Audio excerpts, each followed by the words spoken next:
celebration of the literary arts here in Saskatchewan. Today, I'm very pleased to welcome Carson Demmans. He's been a published writer for 25 years, and his work ranges from books, short stories, magazine pieces, and one-line gags. Now that's quite a range, Carson. Welcome to the show. Nice to be here, Danica. We've been trying to set this up for more than a year, so glad this is finally happening. So when we kind of can go all over the place because you have so many different genres that you write in. A lot of it seems to be in the humor vein. Where do you find that you're drawn to? What sort of genre do you most find yourself wanting to be pulled towards? Oh, definitely humor. And I think there's humor in everything that I write, even in the nonfiction book about racist and sexist comics. Decided to go with the title, Oh My God, They Printed That. And there's a lot of satirical comments on the material that's in the book. So we'll have a page from a real comic book and then an explanation down at the bottom of how could this have ever happened. Mm-hmm. And we still see those things that you think that time has passed, but it hasn't changed much in this world. Believe it or not, in some senses, it's gotten a little better. Today, you would never have a comic book for kids called The Farmer's Daughter. Definitely. And it was pretty much about what you think it was. Oh, good. Times have changed. Yeah. The story we reprint ends with a cattle stampede, and the father tells his daughter, why don't you ever learn to keep your calves together? Oh, my. So, and you write about Saskatchewan, too. Oh, definitely. We've done 3 books, my illustrator and I, Jason Sylvester. We started off with You Might Be From Saskatchewan If. Our second book was supposed to be called Just Some Hoser and a Bunny Hug. But the problem is our publisher lives in Lunenburg, Nova Scotia, and he had no idea what any of those words meant. So at the last second, we had to retitle the book and came up with You Might Be From Saskatchewan If 2. So we were up all night trying to think of that. But do you slip Bunny Hug into the book somewhere? So. Oh, sure. We recycle everything. So what was supposed to be the cover became the first gag in the book. Mm-hmm. You might be from Saskatchewan if everyone else sees a gangsta in a hoodie and all you see is some hoser in a bunny hug. Excellent. I love that. That's exactly how I feel about the reality. We have a different outlook on life here on the prairies. And we have our own vocabulary, too, that a lot of the rest of the country doesn't get. Mm-hmm. So do you find you still are able to sell out of the boundaries of our nice little rectangle? Oh, definitely. Because in particular, if you go to British Columbia, no one's ever been born in British Columbia. Mm-hmm. They're actually all from Saskatchewan. Yeah.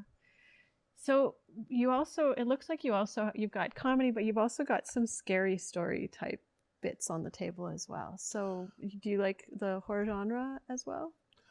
I do, but it's always sprinkled very liberally with humor. One of the short stories I had come out this year in a magazine called Pulp Adventures was When the Punishment Fits the Crime, and it's about reincarnation. A man who made his living by ratting out his criminal friends to the police in exchange for money gets reincarnated as a rat. And he can't move up to the next level in reincarnation until he's done something worthwhile as a rat. So he manages to get revenge on the people who killed him, but the people in charge says, well, it's a little better. This time around, you'll have good means of transportation, and we got you some furniture. So when he regains consciousness this time, he's a pigeon sitting on a stool. And so the next story in that will take up with that, and he's going to have trouble with a few reincarnations. Now, one of the interesting titles on here is the Toilet Zone, and I had to look twice because, of course, my brain with this font will go to the Twilight Zone, and so of course we think that we're going to find ourselves in a spooky story. Tell me a little bit about this book and how you got involved with this. The anthology was put together by Brett McCormick, who in the 80s and 90s produced a lot of horror movies that were in the genre of they were so incredibly bad they were good. The closest thing he ever had to a hit was Replicator. And it was a takeoff, by takeoff I mean blatant steal, of the classic movie The Fly. There's a teleportation machine, but instead of people's DNA getting mixed with flies, it gets mixed with alligators. So Brett has a very sick and twisted sense of humor. So when he's putting this together, it's all horror stories intended to be read in the bathroom, all of them quite short. There's only a couple of longer ones in there in case you've been eating a lot of fiber. And we all had very tight limits on how many words we could use. So if we have a second, I would like to read part of my story. I would love to hear that. Now, unfortunately, I have probably the worst position you ever want to be in a bathroom reader. I'm number 2. So I'm the second story in the book, and it's called Company Man. I watch my victim as she approaches, young and beautiful, but aren't the young always beautiful? She is unaware of me as she approaches, nonchalantly chewing her gum. I'm on her before she realizes, clamping a hand over her mouth as I twist and bring her body to the ground, using my weight against her. She is helpless, confused, and seconds later, dead. I stop to relish my victory. But there's no time for that. As soon as the life escapes her body, I'm pushed aside by men in uniform. Thanks, Henderson, one of them mumbles without actually looking at me. We'll take it from here. Damn janitors, I think to myself. If they don't want to clean up the mess, why did they point the girl out to me in the first place? Of course, I already know the answer to that. She was chewing gum. It's easier for them to clean up a corpse than it is to scrape that dumb stuff off of something. Anyway, my shift is almost over, so I begin walking back to my locker. I don't have a uniform like the snotty janitors do, but I do get a locker with my name on it where I can stow my coat and lunch while I work. I used to keep trophies for my victims there too, until management found them in a routine search. They were looking for drugs and found jewelry and knickknacks from a dozen dead people. They weren't amused. Apparently, I'm not allowed to take trophies, at least not the way any other serial killer could. The items in question had to be turned into lost and found, and if nobody claimed it in 7 days, then I could have it. Does that make any sense to you? I take the stuff off of dead bodies for crying in a pee bucket. Who do they think is going to claim it besides me? And it goes on to tell the adventures of a serial killer paid essentially to be part of the cleanup staff in a major theme park, which goes unnamed.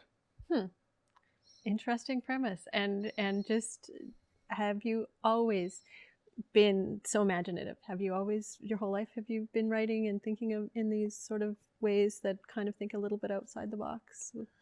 I think so. And I started off with gag writing, and that's essentially coming up with gag lines or 2 or 3 panel gags that you can then sell to either syndicated newspaper strips or cartoonists who sell cartoons to magazines. And their volume is the key. So, for example, there was one cartoonist I used to submit to who had 4 separate features running, and I would send her 4 batches of 40 gags or 160 gags each mailing. Mm-hmm. I also used to write for greeting card companies, and it's a totally different world than most forms of writing. Greeting card writers think of 100 as being a small batch. If you're trying to sell something for a major holiday where there's lots of competition, but there could be lots of sales, people often routinely send in 500 different ideas. So you really learn to come up with lots of variations on a single theme. And that's basically what I did with the first 2 books as well. I found 296 ways to finish the sentence, "You might be from Saskatchewan if." Well, and we've run out of time today, so we'll encourage people to pick up your books. Where can they find them? The first 3 books still have good distribution. You can find them at McNally Robinson, the Sask Made souvenir shop on 8th Street. Most Kohl's have them. If they don't, they will order them in for people. Chapters and Indigo have been pretty good to us as well. The last 3 books I've been in are all available on Amazon.ca, Amazon.com, and through the individual publishers. Lots of times people will actually get better deals going to the publisher's website than if they go to Amazon. Great. Well, thank you so much for being on the show. Thank you. I'm Danica Lorer, and this has been Lit Happens. You can find past episodes on YouTube. You can find me on Instagram or Facebook. And if you have an idea for a story, or if you would like to make contact, you can find me at danicalorer@gmail.com. Thanks for watching.